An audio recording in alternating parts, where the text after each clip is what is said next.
I believe that in the future, gold, and to a lesser degree silver, which is mainly an industrial metal, will again be used as day-to-day money. You can't trust politicians and bureaucrats with your money, for God's sake.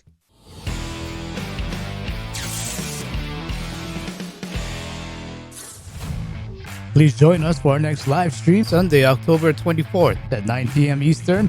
We'll go over current events, past guests, and of course, gold and silver news. Once again, our next live stream will be Sunday, October 24th, 9 p.m. Eastern. See you then. Hello again, everyone, and welcome to another edition of Silver Bullion Television, SBTV. I'm your host, Patrick Vieira. As always, if you are new to our channel or if you haven't already done so, please do subscribe, hit the bell to be notified on new updates, and give us a thumbs up if you like what we do. We truly do appreciate your support. Doug Casey, an American writer, speculator, and the founder and chairman of Casey Research, joins us once again today. Casey describes himself as a contrarian and applies this view to investment, economic interpretations, and government. He has said, "You've got to be a speculator today. It's no longer possible to work hard and save your money and get ahead in life." It's time to saddle up and silver up for Doug Casey. Doug, welcome back to SBTV. How are you doing? Good. I'm speaking to you right now from the backward but peaceful little welfare state of Uruguay. Okay, how are things in Uruguay? Well, this is a very quiet country. It's only got 3.5 million people. You can describe it as basically Kansas on the seacoast with something like Atlantic City, which seasonally pops up. That's to say Punta del Este. That's what I'm near. I'm in the middle of a large farm.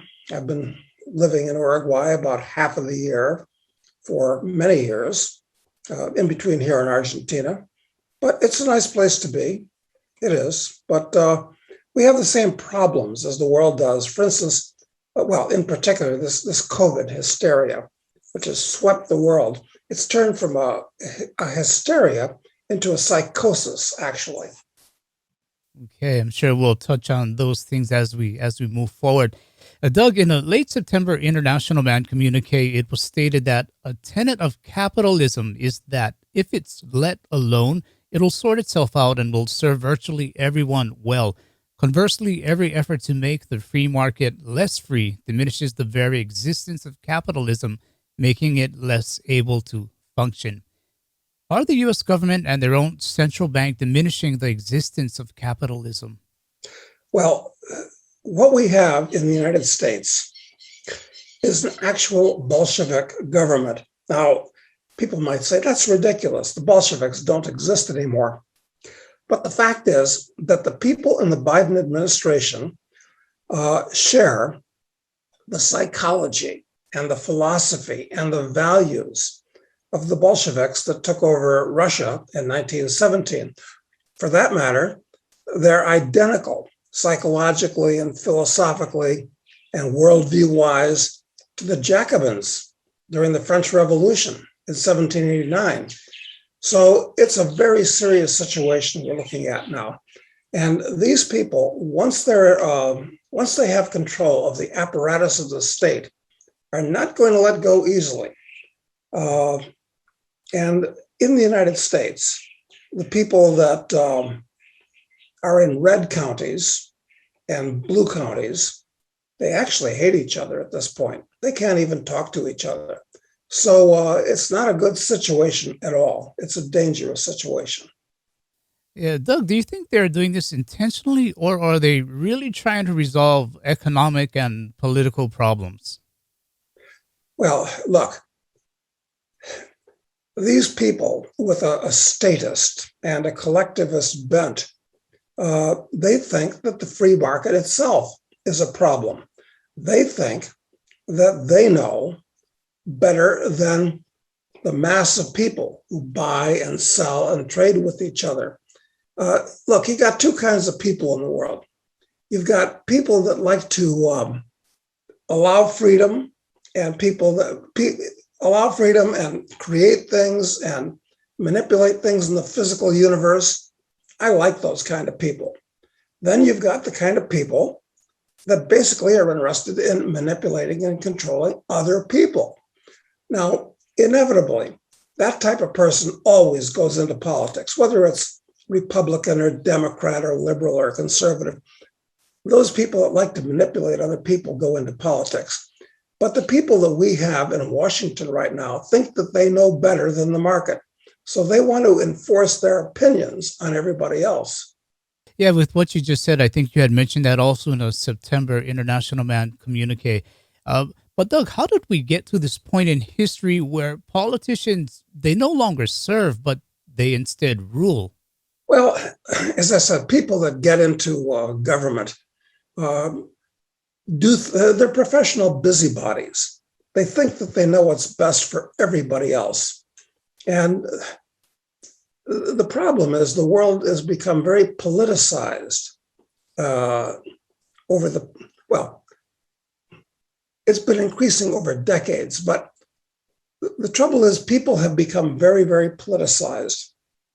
And that means that they look to the government to solve solutions, not to themselves, not to their neighbors, their friends, their families, but they think that the government is a kind of a magic cornucopia and that these people in the government actually know what they're doing, but they don't. As I said, the people that get into government today, more than ever before, are the kind of people that create wars, pogroms, persecutions, runaway inflations, economic disasters of all type. And I'm afraid in Washington, these people actually control things now, and increasingly all over the world. In Australia, for instance, the place is locked down as if it was Nazi Germany or Soviet Russia or Mao's China. It's almost as bad in New Zealand, almost as bad in Canada, where these people can't even leave their country. Forget about nobody is able to come into those countries. They can't even leave. But nobody's talking about it or complaining about it in the news. They accept it. People are doing what they're told. It augurs very, very poorly for the future. Yeah, I think we're getting a taste of how far governments may go. But in your opinion, Doug, do you think they will go even further to control the populace? Yes, of course. There's no limit to what these people will do unless you resist them. They actually think they know best. So what I urge people to do is, insofar as they can, depending on their station in life and what they do for a living, is resist these things. They tell you to wear a mask, don't wear a mask. They tell you to get vaccinated, don't get vaccinated. They tell you to maintain a curfew, don't maintain it. I mean, you can't feed power to these people by listening to them. Now, I understand how dangerous that is. And it's easy for me to say in the middle of a large farm in Uruguay where nobody's about to assault my door with a SWAT team. It's different if you live in a large city like Singapore or Hong Kong. But they can't put everybody in jail. So we either hang together or we're going to hang separately. And what you've got to do is resist the machine as best you can. Yeah, that was a great quote from Benjamin Franklin, I believe it was. But Doug, is freedom dead? Or has freedom been uprooted and perhaps even looking for a new home or another nation or generation that wants it? Yeah, well, I wish I could find the home where freedom would like to live. But frankly, all of the countries in the world are heading in the same direction. The state is more powerful in all the countries in the world, and the state is completely hooked up with large corporations today, hand in glove, and with most of the media. So physically, I'm not sure where you can go to live a free life where you're not bothered by these horrible people that want to control every aspect of your life. Although right now, the aspect that they're centering on is the medical aspect, and they're using that as a lever to control everything else. Very effective lever, incidentally. Is the next generation going to be better? Uh, Look, I hate to decry the younger generation. Older generations always think the younger generations are weaker and lazier and not as intelligent. That's been true since Plato wrote that in the Republic 2,400 years ago. But the fact of the matter is that schools have turned into indoctrination camps, and kids that are in the millennial generation today have been subjected from grade school up to the bad ideas that their indoctrinated teachers have crammed down their throats. And St. Ignatius Loyola, who founded the Jesuits, and Lenin, who founded the Soviet Union, both agreed that if you give them a young person, that they will mold their mind and indoctrinate them and change the course of their life from that point forward. And schools are no longer places where you go to learn reading, writing, and arithmetic. They're places where you go to be indoctrinated. So do I think things are going to get better physically or generationally? I'm afraid I'm pessimistic. Yeah, it's a straight answer there. Doug, you've also recently said that the U.S. is headed into its fourth turning. And the term fourth turning has to do with the nature of generations. Somewhat like saying hard times create strong men create good times create weak men, and weak men create hard times. Are hard times ahead? I mean, I know we just touched on this.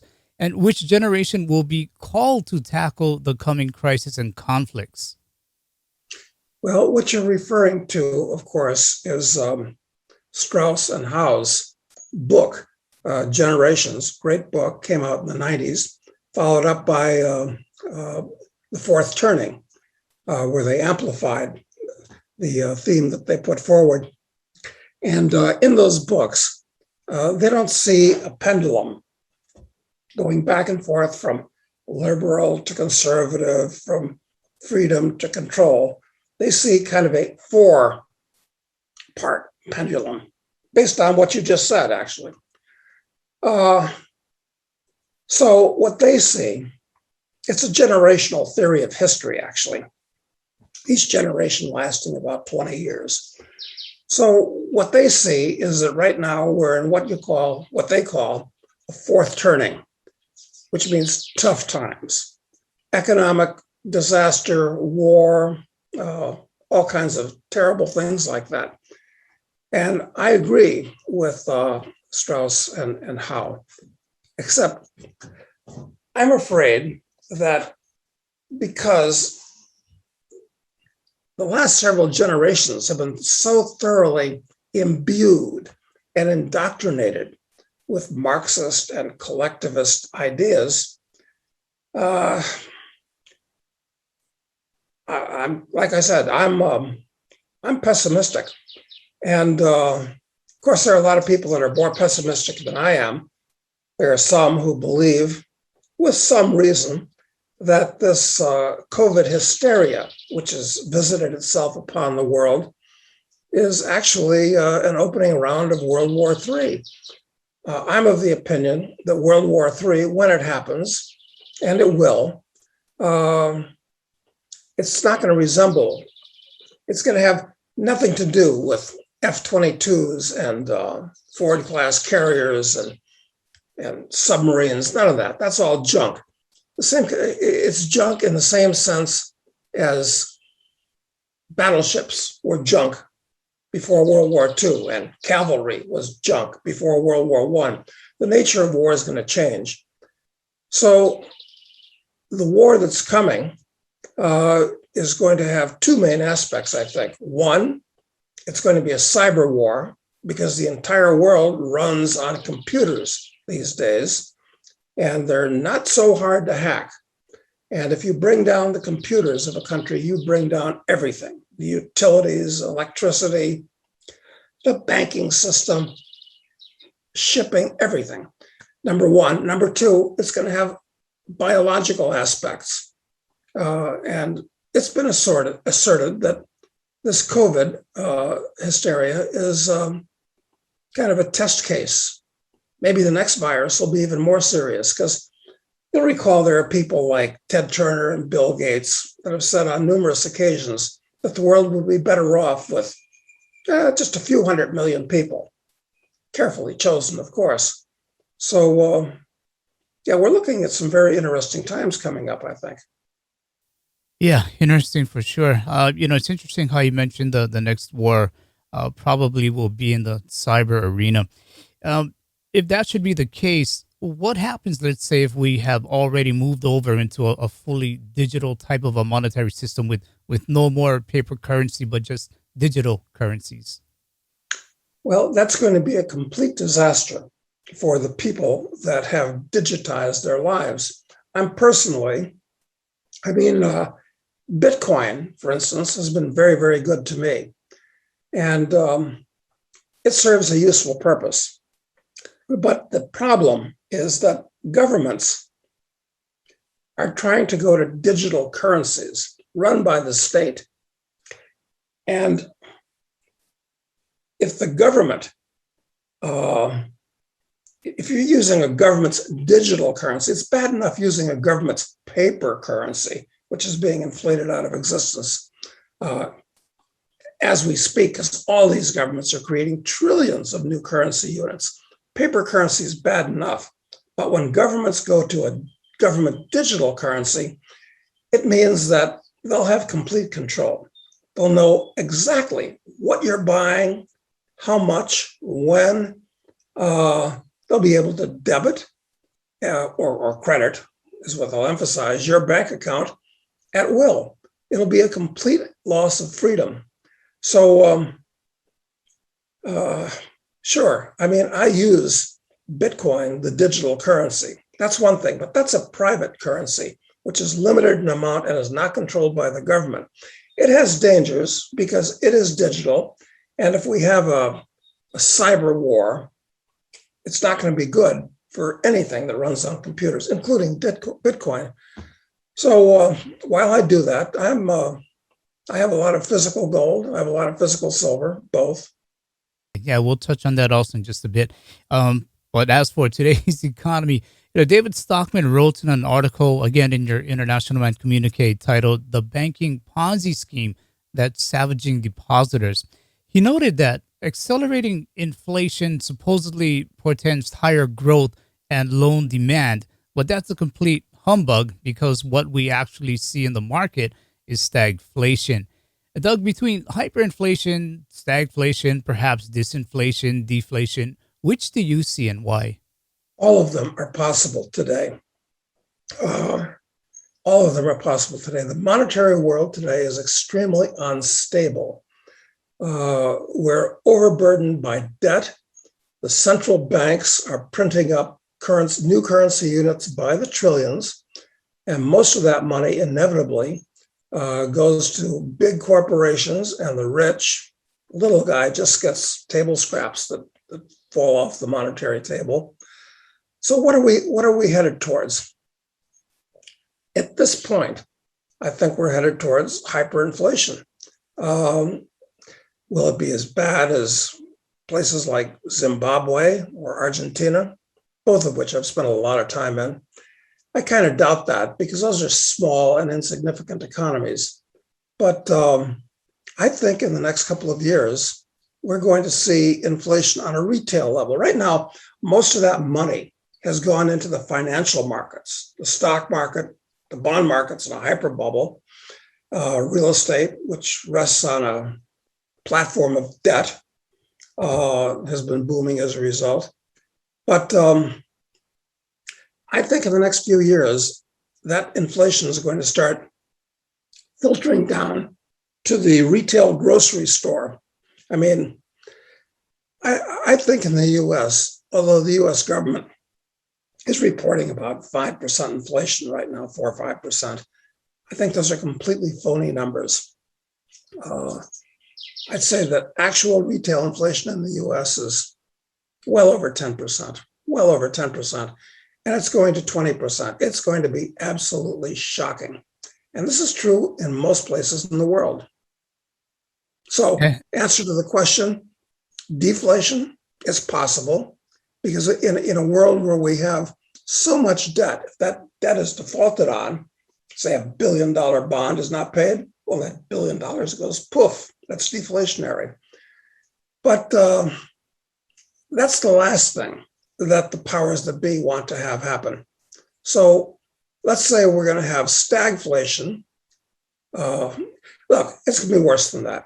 We're headed into, or we're in the early stages of what I call the Greater Depression. It's a period of time when most people's standard of living is going to drop significantly. Now, that's an economic thing, a depression. A monetary thing, inflation, deflation, it's going to be a depression accompanied by much higher levels of inflation. So this is a bad combination. Yeah, I completely agree. Standard of living, and what may add further to a drop in standard of living, to not just the U.S., but to also global economic hurdles that we're going to see is what's happening in China with the energy crisis, in the UK with natural gas and a few delivery crisis, and within the U.S. as well. How severe and far-reaching will this energy shortage reach, in your opinion? Well, the greenies, the people that are educating our children, and everybody, this is like a worldwide meme, have been saying we want to decarbonize the world.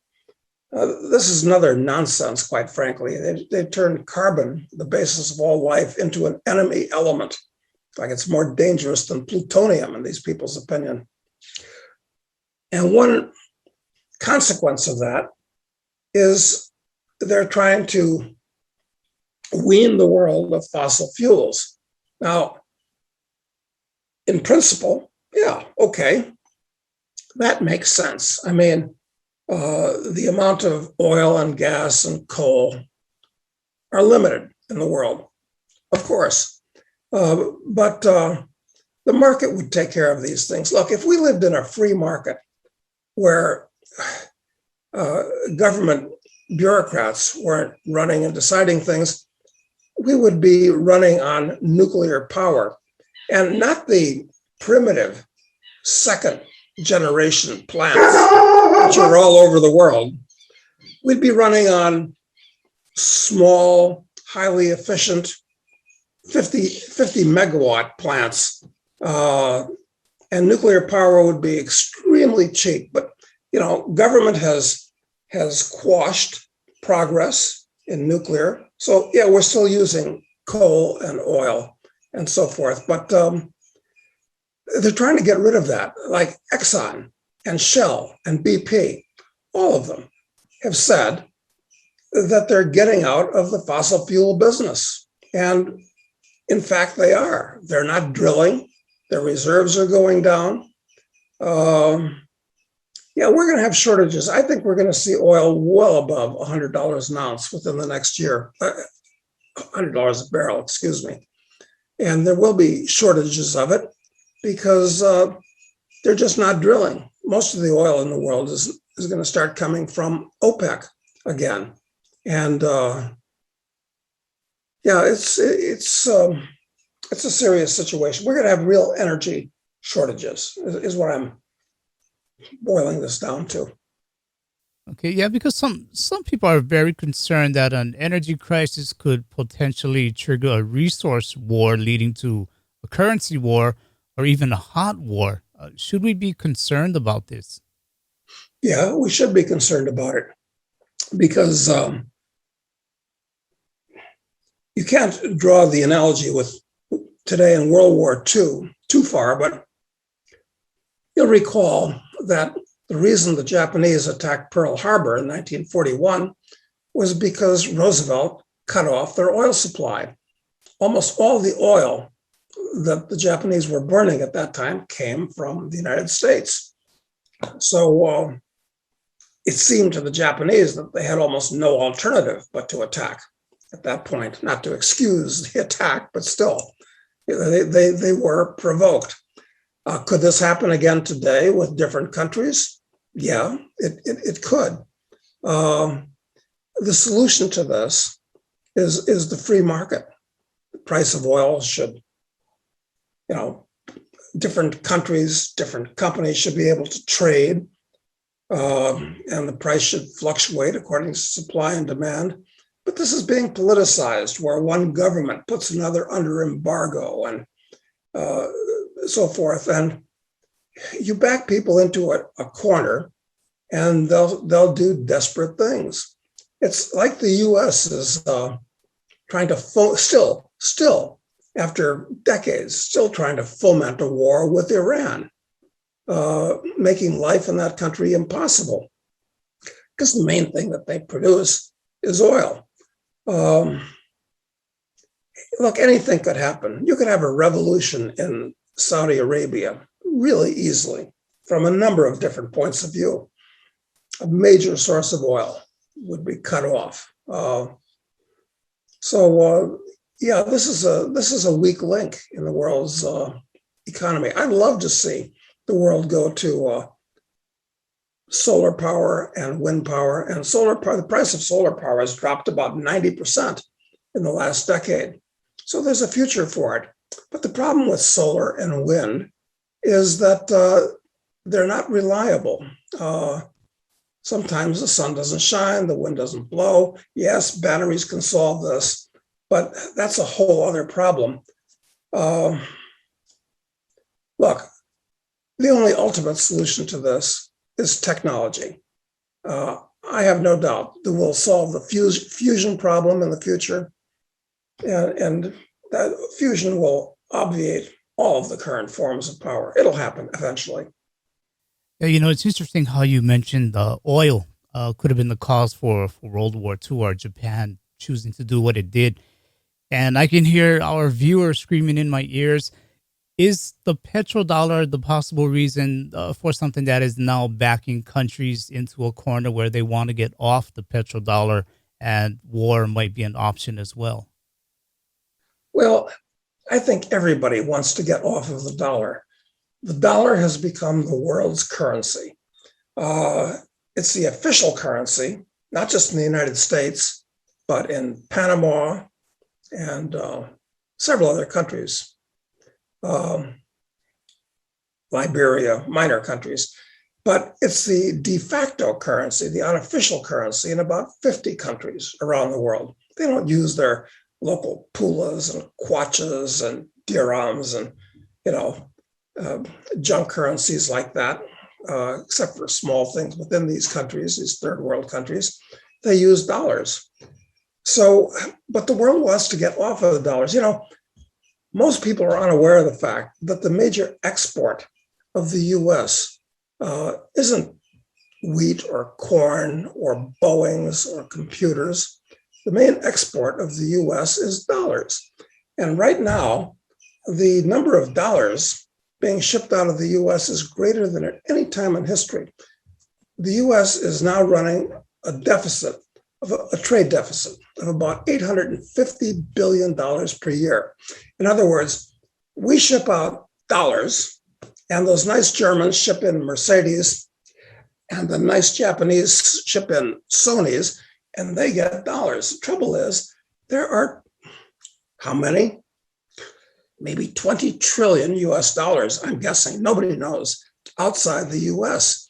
And at some point, when the dollar starts losing value radically, and obviously, they're going to want to get rid of those dollars. They're going to be hot potatoes. And at that point, the only place that will take them by law is the United States. Those dollars will be repatriated to the US, prices will skyrocket, and things will panic and fall apart. That's one scenario. So, you don't want to have a significant part of your wealth in dollars.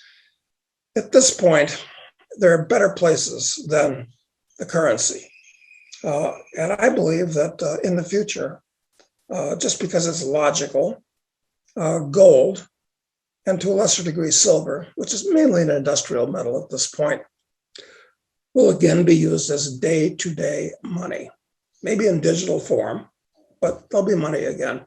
You can't trust politicians and bureaucrats with your money, for God's sake.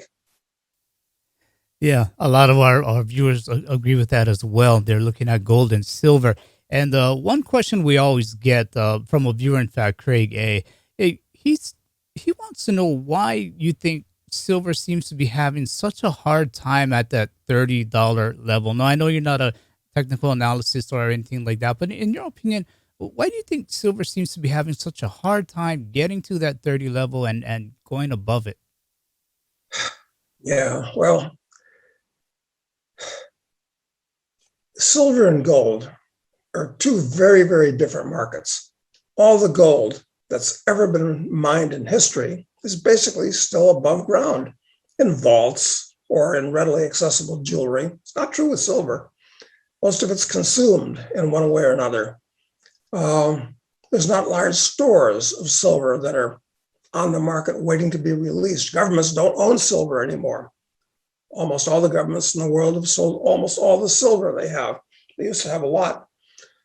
So you'd think that based upon that, and based upon the fact that silver is a high-tech metal, new uses are discovered for it almost every day. After all, silver is the most reflective and the most conductive of all metals. It has lots of high-tech uses. So frankly, at this point, I'm surprised with silver. As we speak, it's about $23, 22 and a half, something like that. And incidentally, I'm long silver in the futures market for what it's worth. I think there's more upside potential in silver than there is in gold at this point. Seems to me that as much as I like gold, that it's at a reasonable level compared to other commodities, compared to other things. Silver, I think, has a lot more upside. To answer the question, why is it stuck at around $30? Good question. Well, let me put it this way. In today's world, almost everything seems to be overpriced. Now, that's metaphysically impossible for everything to be overpriced. But commodities are the cheapest thing in the world at this point, even though they've come up a lot in the last year. I think I think the next bubble to be ignited by all this money printing is going to be in commodities in general and certain commodities, silver among them in particular. So don't worry about the fact that silver's been struggling. I'm bullish. Silver is cheap. It actually is cheap relative to everything else in the world. I don't know if that's a direct answer. It's kind of a rambling answer. I guess there's no precise answer, no definitive answer. The market determines what something's worth, but I'm long silver. I like silver more than gold as a speculation. Okay, no, that's a good answer. It's a good, honest answer there. Doug, you've stated before that the creation of new wealth is the only functional weapon against poverty. How do the viewers out there obtain new wealth? Well, the key is as an individual, you have to produce more than you consume. It's really that simple. You produce by finding goods and services that you can supply to the market. Hey, there's 7 billion other people in the world, and I promise you, all of them want lots of stuff. So the demand is infinite. It's up to you as an individual, no matter where you are or what you do, to figure out what can I give these other people so they'll give me something in return.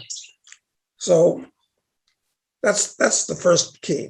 It's to find out what you can produce. And if you can't provide goods and services right now, we'll figure out how you can do it. You've got to educate yourself.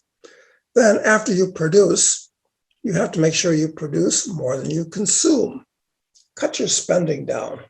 Don't be in debt.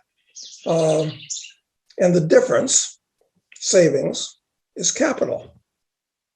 And that's how you become wealthy. I mean, that sounds very simple, but believe me, it's profound. And if people started thinking that way, it would solve a lot of their personal problems, as well as a lot of the world's economic problems. Produce more than you consume and save the difference. Question is, how do you save the difference? Most people save the difference in their national currency. And today, that's a mistake. I think they should save the difference in the precious metals, quite frankly. And after their savings build up enough, then you can invest and speculate. Yeah, gold and silver, the stores of wealth. I had one question from a viewer. He's baffled like a lot of us out here, and he wanted to ask you, besides yourself, are there any good guys out there right now who we can follow? Is there any hope left? Okay. I'm a libertarian, which means I believe in free minds and free markets. And I don't believe in initiating the use of force. So who else in the investment world thinks that way? Well, you're not going to find anybody at BlackRock or Goldman Sachs that thinks that way. So it comes down to relatively small investment newsletters. I'll give you some names. People can look them up on the internet. A friend of mine for many years has been Rick Maybury, Maybury. He's great. When it comes to specific stock picks, not his economic views so much. My friend Marin Katusa is very good. My friend Adrian Day is very good. My friend E.B. Tucker, who just wrote a book called Why Gold, Why Now, is very good. So these are some of the names that I've mentioned. People can Google them. There are other people out there, but frankly, we're a small minority. We're not even a rounding error when it comes to, the blogosphere, the blow-dried talking heads on television. They're all talking conventional Keynesian nonsense. So, people can subscribe to internationalman.com. We have some very good writers there, David Stockman among them.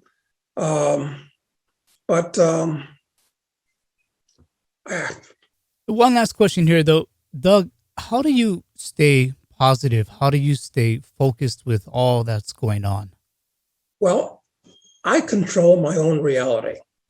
And I have to listen to the news, which is almost unremittingly bad. It's just about what governments are doing. New laws are making, new taxes are passing, more money they're printing. So I have to know what's going on, or what other people think is going on. Anyway, that's a more accurate way of describing the news. It's not reality, it's perceived reality. But I live in my own world. I control my own reality. And that allows me to stay optimistic, maybe not about the world in general, but about my situation in particular. And to all of us, it's our own situation in particular that's number one, then our family, then our friends, and so forth. And what happens in the broad world with all those chimpanzees out there, hey, that's their problem. I'm worried about me and my family and my friends and my business associates first. And I try to help them all do well, help myself do well. So that's how I stay optimistic, by looking out for number one first. I expect, Vincent, that in the next 6 months, the world may change dramatically.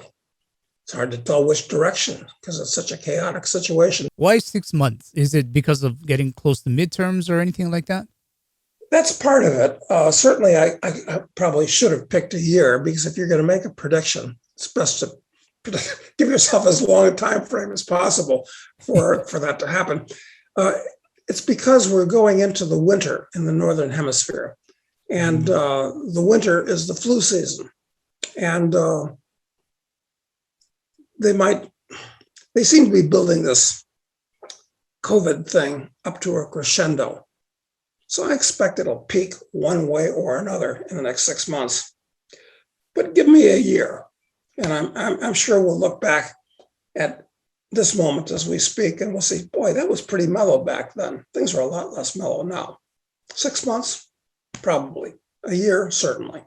Before we wrap up, if you could let our listeners know more about what you're up to, where they can find your work, and of course your books. Yeah. Well, I came to the conclusion that there are a lot of things that you can say in fiction that you'd best not say in nonfiction.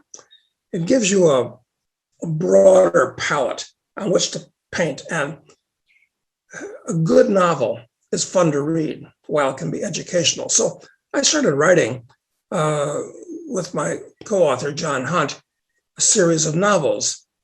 Speculator is perhaps where people ought to start because it's got a lot of economic basics. It's about a bush war in Africa.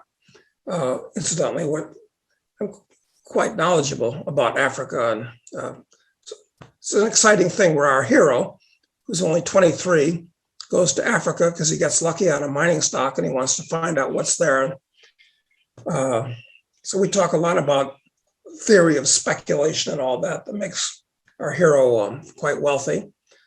Then the second novel is called Drug Lord. That's become topical again because drugs are very much in the news with the vaccines and all this type of thing.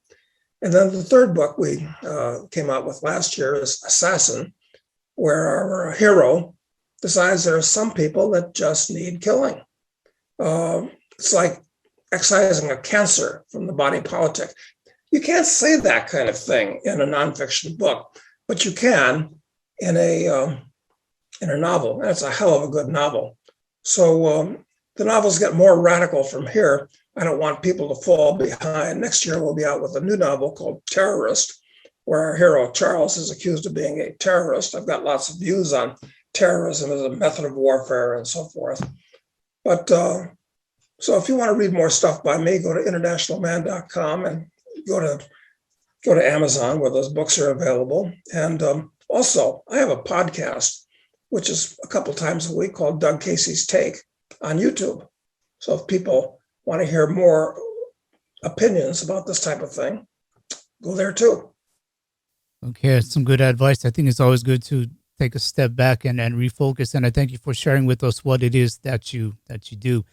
Doug Casey, we appreciate the time you've given, and I hope we can do this again soon. And best of luck with all things that you do. Pleasure. That was Doug Casey sharing his views on the economy and what we might be looking at ahead. To see more of Doug's work, go to www.caseyresearch.com. If you like this video, please subscribe, share, and give it a thumbs up. It helps us continue to do what we do. As a reminder, audio-only versions can be found on iTunes and Spotify.